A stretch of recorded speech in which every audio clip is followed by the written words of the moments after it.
போக்குவரத்தில் பணிபுரிந்து பணி ஓய்வு பெற்றுள்ள மூத்த குடிமக்கள் அனைவருக்கும் அன்பான காலை வணக்கம். தி state transport and transport corporations retired employees welfare association பதிவு எண் 127/2001 கட்சி சார்பற்ற ரேவா அமைப்பினுடைய சென்னை மண்டல செயலாளர் முருகேசன் பேசுகிறேன். ஒரு சிறிய புதிய அறிமுக வீடியோ. இந்த வீடியோவில் சுருக்கமாக சில விவரங்களை உங்கள் முன் தெரிவிக்க விரும்புகிறேன். முதலாவதாக, நம்முடைய ஓய்வு பெற்றோர் நல அமைப்பு 8/8/2001 பதிவு எண் 127/2001 என்ற வகையில் துவங்கப்பட்டது. The state transport and transport corporations retired employees welfare association. The state transport என்ற முதல் வாக்கியம்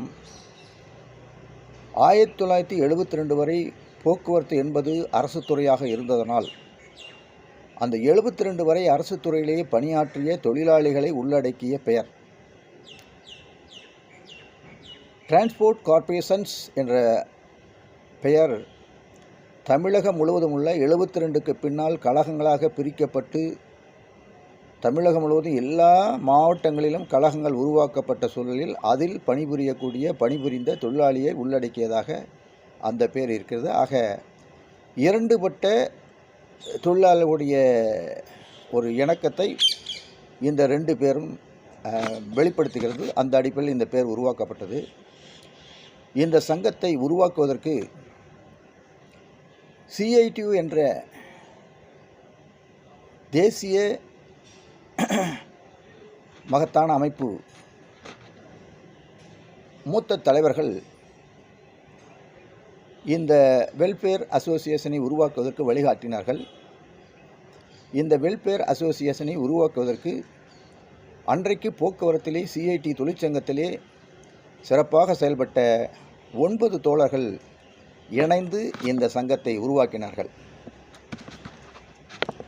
M. Chandran, T. Mayandi, A. ரைமன், R. Srinivasan, V. Chandran, A. Govindarajan, M. முத்துசெலியன், R. Gurumurthy, P. கோகுலதாஸ். இப்படிப்பட்ட CITயினுடைய பணிக்காலத்திலே சிறப்பாக செயல்பட்ட தலைவர்கள் இந்த 9 பேரும் அந்த அமைப்பை உருவாக்கினார்கள். இந்த அமைப்பை ஆரம்பத்திலே துவங்கும் போது MTC, SCTC அண்டு PATC இந்த 3 கழகங்களை பிரதிநிதித்துவப்படுத்தக்கூடியவர்கள் தான் இந்த 9 பேர் இருந்தாங்க.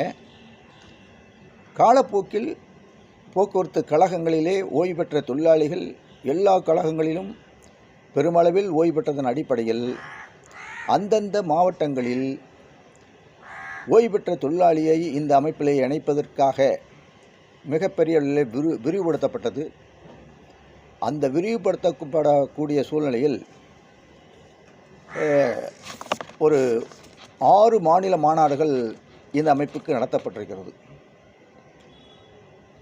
முதலாவதாக சென்னையில் முதல் மாநாடு, திருச்சியில் 2வது மாநாடு, மதுரையில் 3வது மாநாடு, கோவையில் 4வது மாநாடு, திண்டுக்கல்லில் 5வது மாநாடு, சேலத்தில் 6வது மாநாடு.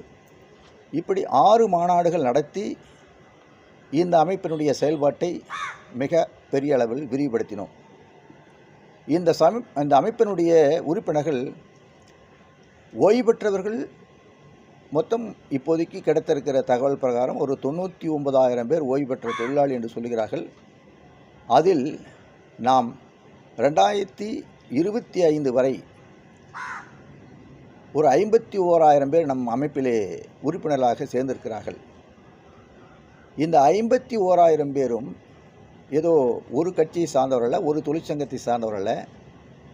அது அதிமுகவாக இருக்கலாம், திமுகவாக இருக்கலாம், காங்கிரஸாக இருக்கலாம், VCKவாக இருக்கலாம், கம்யூனிஸ்டுகளாக இருக்கலாம். இப்படி எல்லா அமைப்பினுடைய தொழிலாளிகளும் இந்த அமைப்பிலேயே சேர்ந்தார்கள்.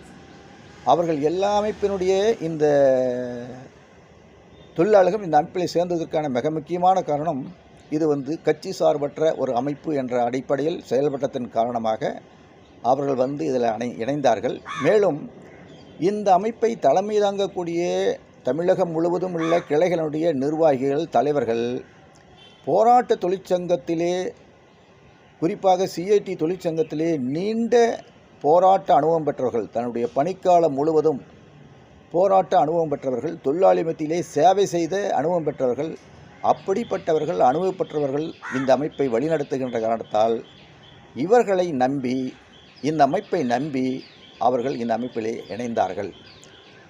அதிமுககாரர் இந்த அமைப்பில் இணைந்தார்னா இந்த அமைப்பில் செயல்படுகின்ற போது அவர் கட்சி சார்பற்றவர். அவர் வீட்டுக்கு போனார்னா அவர் அதிமுகவில் செயல்படுவார்.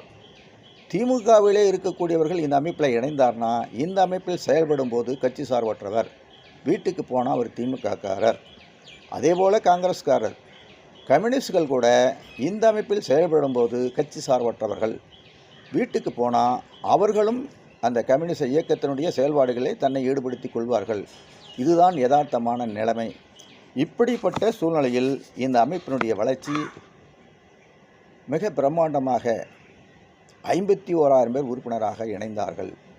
51,000 பேர் உறுப்பினர் என்பது யதார்த்தமாக எந்த பணியில் இருக்கக்கூடிய தொழிலாளியுடைய தொழிற்சங்கத்திலே கூட இவ்வளவு உயர்வான அளவுக்கு உறுப்பினர்கள் இல்லை.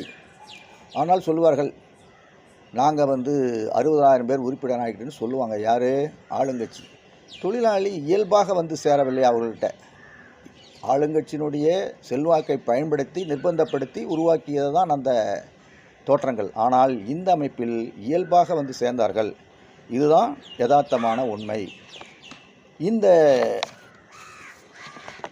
RUW அமைப்பு நீண்ட நெடிய போராட்ட வரலாறு கொண்டது.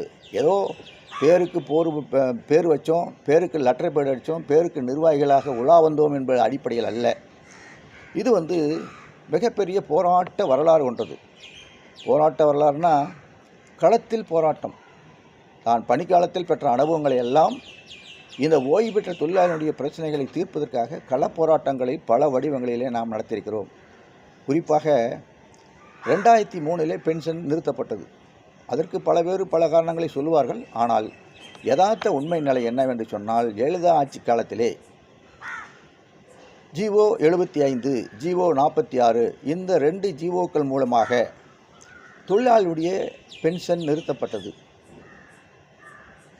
மினிமம் பென்ஷன் வாங்குவதற்கு குறைஞ்சபட்ச சர்வீஸ் 30 ஆண்டுகள் என்பதை 33 ஆண்டுகள் என்று அந்த ஜிஓவிலே அவர்கள் உருவாக்கினார்கள்.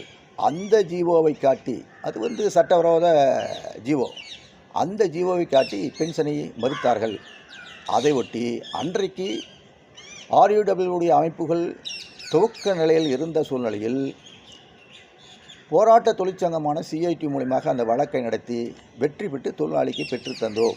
இது முதல் நடவடிக்கை.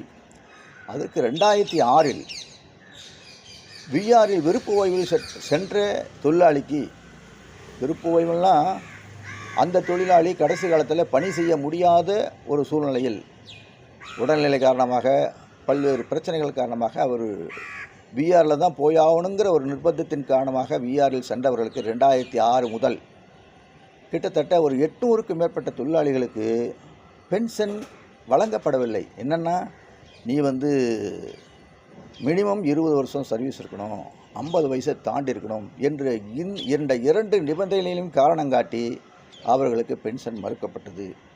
இதை ஒட்டி நாம் மனு கொடுத்தோம், போராடினோம்.